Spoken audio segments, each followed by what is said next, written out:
আসসালামু আলাইকুম রহমতুল্লাহ। আমরা কত ভালো আছি তাই না ভাই?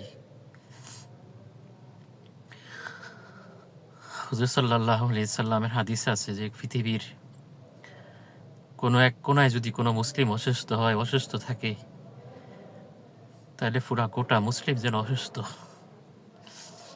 আজকে আমরা কত ভালো আছি, সুখে আছি। আমাদের মুসলমান ভাই গাজাবাসী, তাদের উপরে কি অত্যাচার চলতেছে আজকে আমরা দেখতেছি।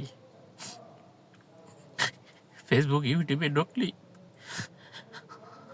দেখি যে আমাদের গাজাবাসীর বাচ্চারা, আমাদের মুসলমান ভাই ও বোনেরা কি পরিমাণ কষ্টে আছে।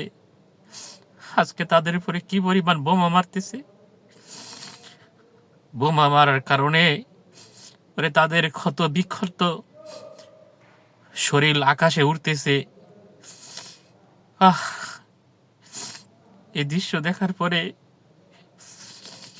আল্লাহ, তুমি আমার মুসলিম ভাইদের হেফাজত করো।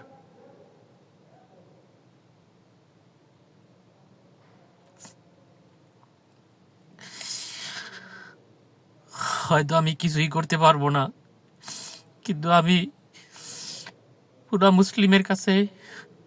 পুরা মুসলিম উম্মার কাছে গাজাবাসীর জন্য দোয়ার আকুতি জানাইতেছি যে আমরা সবাই 2 রাকাত করে সালাতুল হাজত নামাজ পড়ে গাজাবাসীর জন্য দোয়া করি।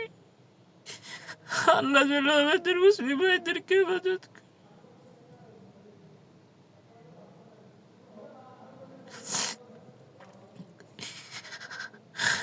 গাজার ছোট ছোট বাচ্চারা কি পরিমাণ কষ্ট করতেছে, কারো মা নাই, কারো বাবা নাই।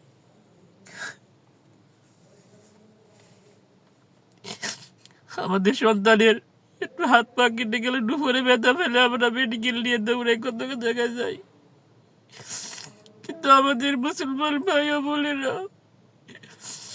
ছোট ছোট বাচ্চাদের মা নাই, বাবা নাই, কে ওদের দিকে তাকায়? আজকে আরব বিশ্বগুলা সব চুপ হয়ে আছে। আমরা কাফের মুশরিকের পাওছাটা গোলাম হয়ে গেছি। আমরা মুশরিকের পাওছাটা গোলাম হয়ে গেলাম।